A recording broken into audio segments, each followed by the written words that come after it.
de notre pays, en particulier les provinces du Nord Kivu, du Sud Kivu et de l'Ituri, fait face à une aggravation sans précédent de la situation sécuritaire. Les forces de défense du Rwanda, en soutien de leurs marionnettes du M23, poursuivent leur entreprise terroriste sur notre territoire, semant la terreur et la désolation parmi nos populations. Je partage avec vous la douleur et l'indignation face à ces attaques barbares. Ces actes ne sont pas seulement une attaque contre la République, mais une offense à l'histoire et à la dignité de notre peuple. En ces moments difficiles, je vous appelle à la résilience et surtout à la résistance. Face à cette situation, permettez-moi de vous rassurer. Une riposte vigoureuse et coordonnée contre ces terroristes et leurs parrains est en cours. Nos vaillantes forces armées de la République démocratique du Congo, symboles de courage et de patriotisme, sont pleinement mobilisées, prêtes à défendre chaque centimètre de notre territoire. J'ai personnellement convoqué et présidé des réunions de crise avec une équipe restreinte du gouvernement, le haut commandement militaire ainsi qu'une réunion interinstitutionnelle afin d'évaluer les récents développements de la situation et de lever les options pour repousser les agresseurs et reconquérir chaque parcelle de notre territoire. À cet effet, j'ai nommé ce 28 janvier le général-major Évariste Somo Kakule au poste de gouverneur militaire du Nord Kivu pour renforcer la coordination des opérations militaires et restaurer l'autorité de l'État. Parallèlement, nous avons engagé d'importantes démarches diplomatiques, notamment au sein du Conseil de sécurité des Nations Unies, ainsi que dans le cadre du processus de paix de Luanda, auquel nous restons pleinement engagés malgré les obstacles. Nous privilégions la voie du dialogue, mais toujours avec lucidité, tout en restant fermement résolus à défendre notre territoire et notre souveraineté par tous les moyens nécessaires. Mais ce combat n'est pas seulement celui des FARDC. C'est le combat de tout un peuple, le combat de notre identité congolaise, afin de léguer aux générations futures un pays prospère et en paix. À tous nos compatriotes, dans chaque province, chaque ville, chaque territoire et chaque village, ainsi que ceux de la diaspora, sans distinction d'appartenance ethnique ou politique, unissons nos efforts. Apportons un soutien indéfectible, moral et matériel à nos vaillants soldats. Mobilisons-nous comme un seul homme pour défendre notre souveraineté et sauvegarder notre intégrité territoriale. Je suis pleinement conscient des souffrances de nos compatriotes qui fuient les hostilités. Le gouvernement est instruit d'activer le plan d'urgence humanitaire pour venir en aide aux déplacés. À vous, habitants de Goma et des environs, je ressens profondément votre douleur qui est aussi la mienne. Elle traverse nos cœurs et nos âmes en tant que fils et filles d'une même patrie. Mais face à cette épreuve, je vous exhorte à puiser dans cette force intérieure qui fait la grandeur du peuple congolais. Résistez avec courage. Faites preuve de vigilance constante et gardez votre calme malgré l'adversité. Sachez que nous ne sommes pas restés inactifs. Des plans de contingence sont préparés pour assurer la protection de la population civile et prévenir toute escalade de la violence. Les dispositifs de sécurité ont été renforcés pour protéger les zones stratégiques et nous travaillons sans relâche pour garantir le fonctionnement des services essentiels.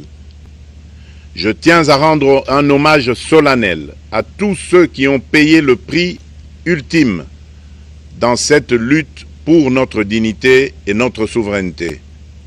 J'ai une pensée pieuse pour le général-major Peter Chirimwami, gouverneur militaire du Nord Kivu, tombé les armes à la main.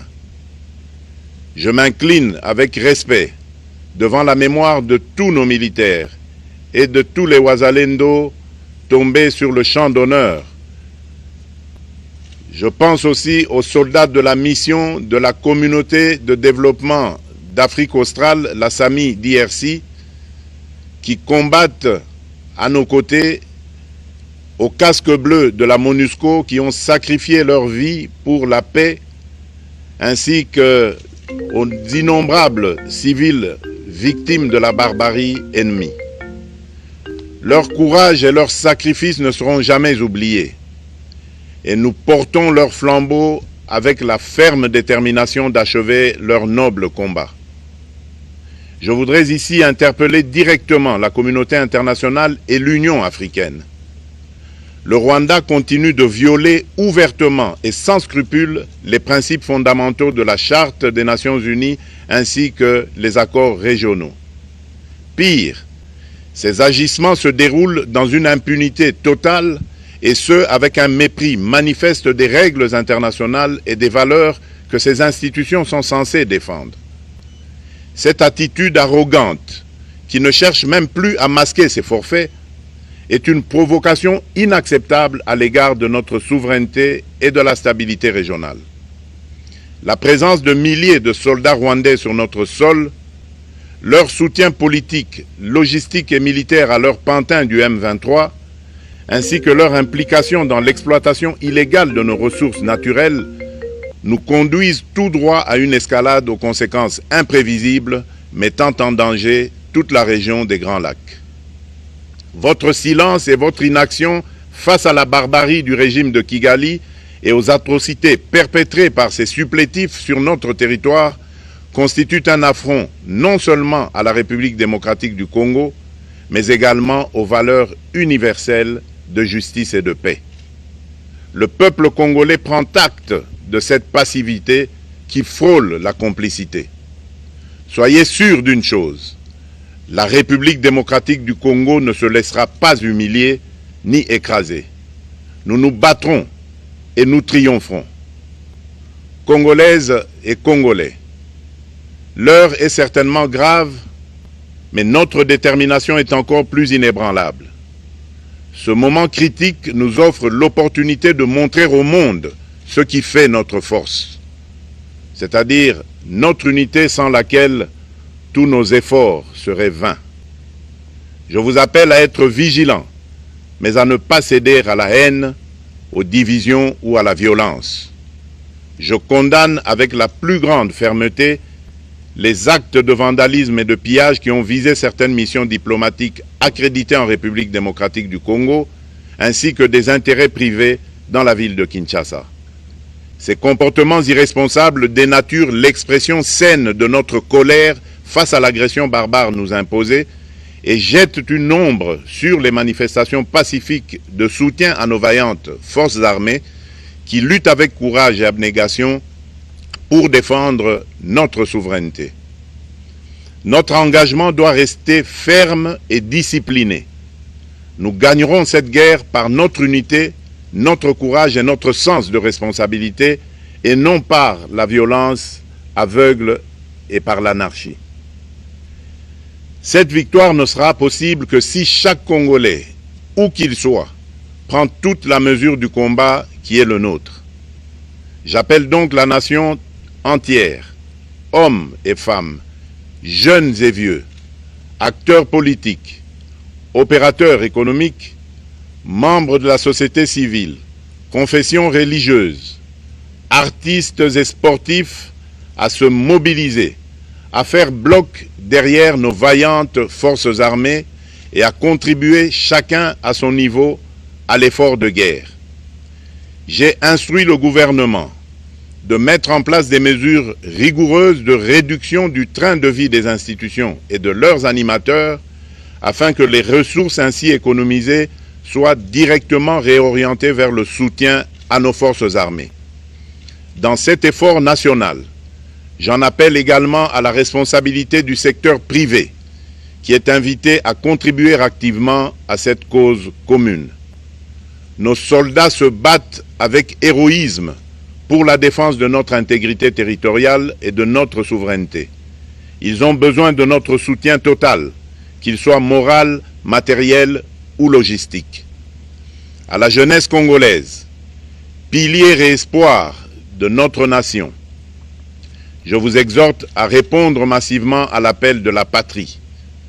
Le moment est venu de vous lever, de mettre votre énergie et votre créativité au service de la nation. Nous devons renforcer nos rangs et chaque jeune Congolais prêt à défendre son pays a une place au sein de nos forces armées. Enrôlez-vous massivement dans l'armée. Vous êtes le fer de lance de notre projet et votre mobilisation est déterminante pour la victoire finale. Aux braves populations du Nord Kivu, du Sud Kivu et de l'Ituri, vous êtes le symbole de la résilience congolaise, une source d'inspiration pour toute la nation. Vous n'êtes pas seuls dans cette épreuve. La République tout entière se tient à vos côtés, unis dans l'espoir et la lutte. Ensemble, nous ferons face et surmonterons cette épreuve. À nos vaillantes forces armées et aux vaillants patriotes Wazalendo, véritables sentinelles de la souveraineté nationale, je rends un hommage appuyé et vous exprime au nom de toute la République notre reconnaissance infinie et notre fierté inébranlable. Votre bravoure, votre discipline et votre engagement sans faille inspirent et mobilisent tout un peuple déterminé à défendre son territoire. Sachez-le, la République ne vous abandonnera jamais. Votre combat est le nôtre et vos sacrifices ne seront jamais oubliés. Vous incarnez l'honneur de la nation congolaise. À tous mes compatriotes d'ici et de la diaspora, la République démocratique du Congo ne pliera pas. La République démocratique du Congo ne reculera pas. Je ne vous abandonnerai jamais. J'en fais ici le serment. Le soleil n'a pas cessé de briller sur notre patrie. Ensemble, main dans la main, nous surmonterons cette tempête et nous ouvrirons une ère nouvelle de paix et de prospérité pour les générations futures. Que Dieu bénisse la République démocratique du Congo et son peuple. Je vous remercie.